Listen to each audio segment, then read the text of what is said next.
দর্শক, চলমান রাজনৈতিক যে উদ্ভূত পরিস্থিতি, সেই পরিস্থিতির প্রেক্ষাপটে বিএনপি মহাসচিব মির্জা ফখরুল ইসলাম আলমগীর অনেক কথা তো বলছেন, বিএনপি নেতারাও অনেক কথা বলছেন।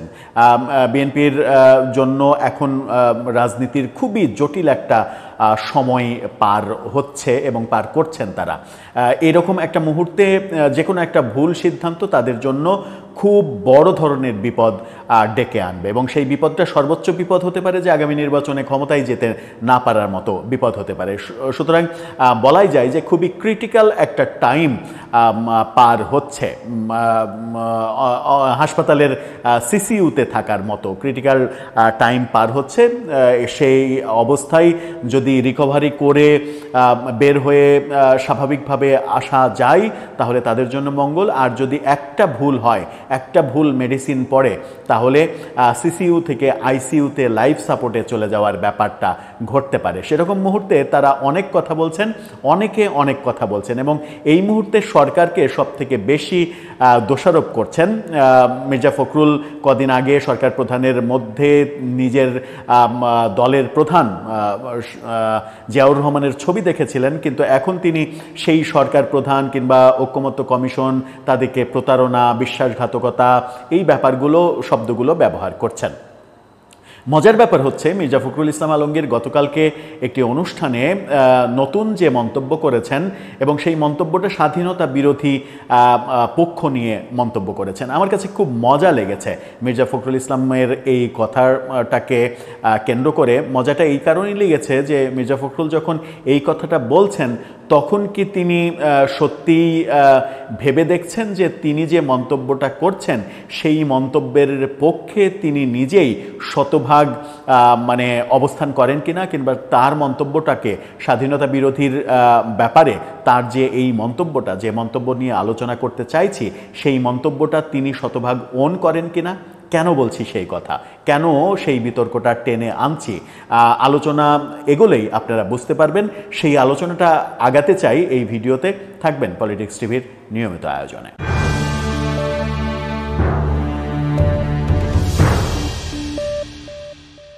দর্শক, বলছিলাম বিএনপি মহাসচিব মির্জা ফখরুল ইসলাম আলমগীরের কথা। তার কাঁধে অনেক দায়িত্ব এখন, কারণ বিএনপির মতো এত বড় দল এখন রাজনীতিতে বেশ একটা ট্রানজিশন, একটা পিরিয়ডের মধ্যে পড়ে গেছেন। সরকার এমন একটা সিদ্ধান্তের দিকে যাচ্ছে যখন বিএনপি যদি তার অবস্থান শক্ত করতে না পারে তাহলে যে কোনো ধরনের বিএনপির জন্য খারাপ ব্যাপার হতে পারে। সেরকম একটা মুহূর্তে অনেক কথাই তাকে বলতে হচ্ছে।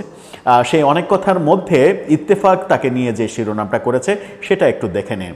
তিনি বলেছেন, যারা মুক্তিযুদ্ধের বিরোধিতা করেছেন দয়া করে নির্বাচনের বিরোধিতা করবেন না।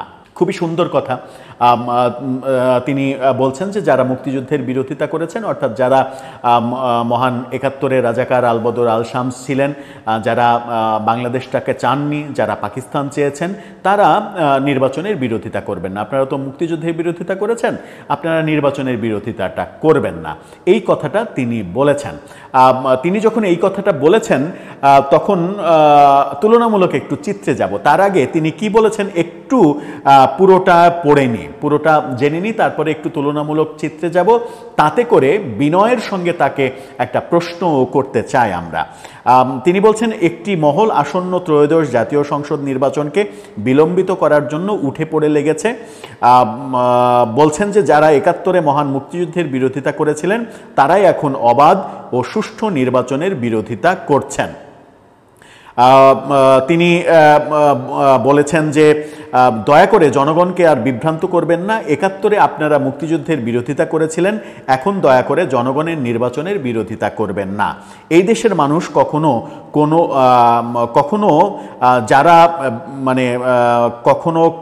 যারা বেশি করে তাদেরকে ক্ষমা করেন তারা ক্ষমা পায় না। কি বলছেন আমি বুঝছি না।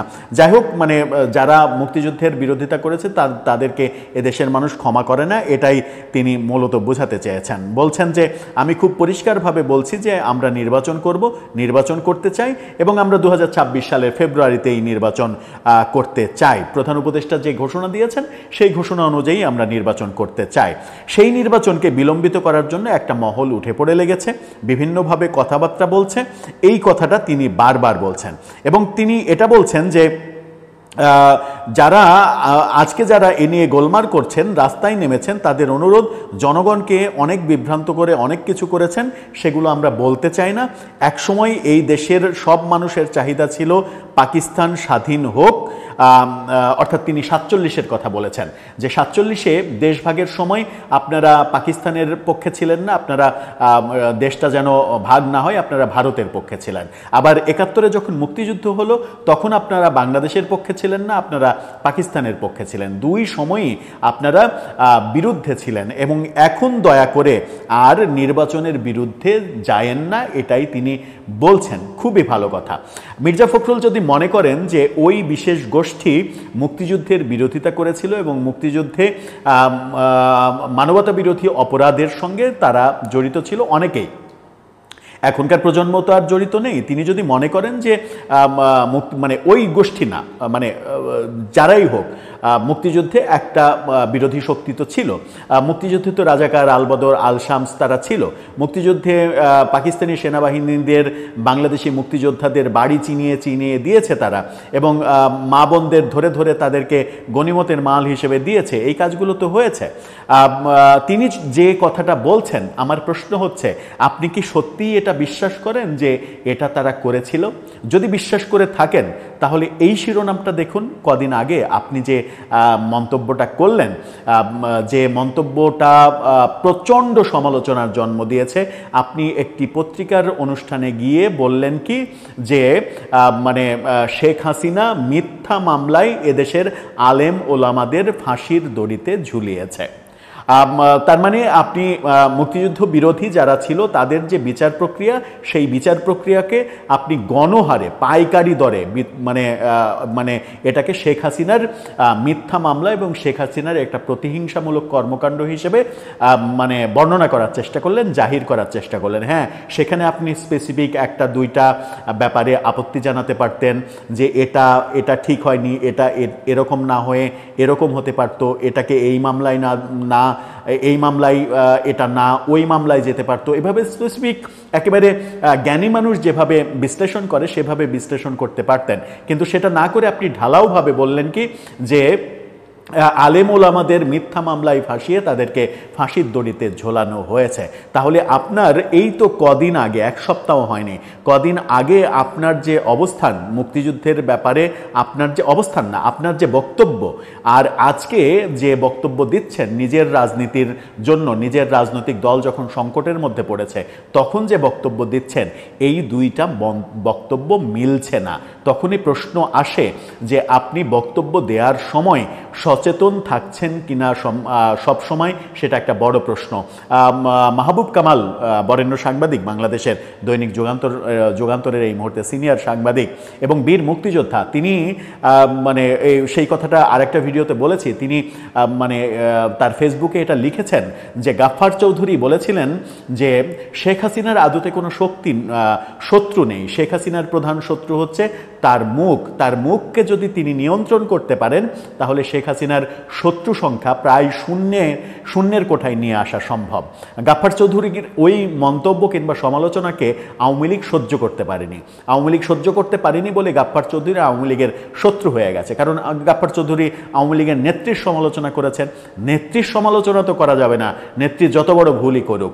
সেই একই কথা মাহবুব কামাল বলছেন, তারেক রহমানের উদ্দেশ্যে বলেছেন যে তারেক রহমানের উচিত মির্জা ফখরুল ইসলামের কথার লাগাম টেনে ধরা, এবং এই লাগাম টেনে ধরার উদাহরণ তিনি এই কারণেই বলেছেন যে ওই পত্রিকার অনুষ্ঠানে মুক্তিযুদ্ধ এবং মুক্তিযোদ্ধা বিরোধীদের এই মামলা এবং তাদের দণ্ড ব্যাপারে তিনি যে মন্তব্য করেছিলেন, তার আগে তিনি যে শহীদ জিয়ার অবয়ব দেখতে পেয়েছিলেন আমাদের প্রধান উপদেষ্টার চেহারার মধ্যে, এই দুটা মন্তব্যের পরিপ্রেক্ষিতে মাহবুব কামাল বলেছেন যে তার কথার ব্যাপারে তারেক জিয়ার সচেতন হওয়া উচিত এবং তার কথার লাগাম টানা উচিত।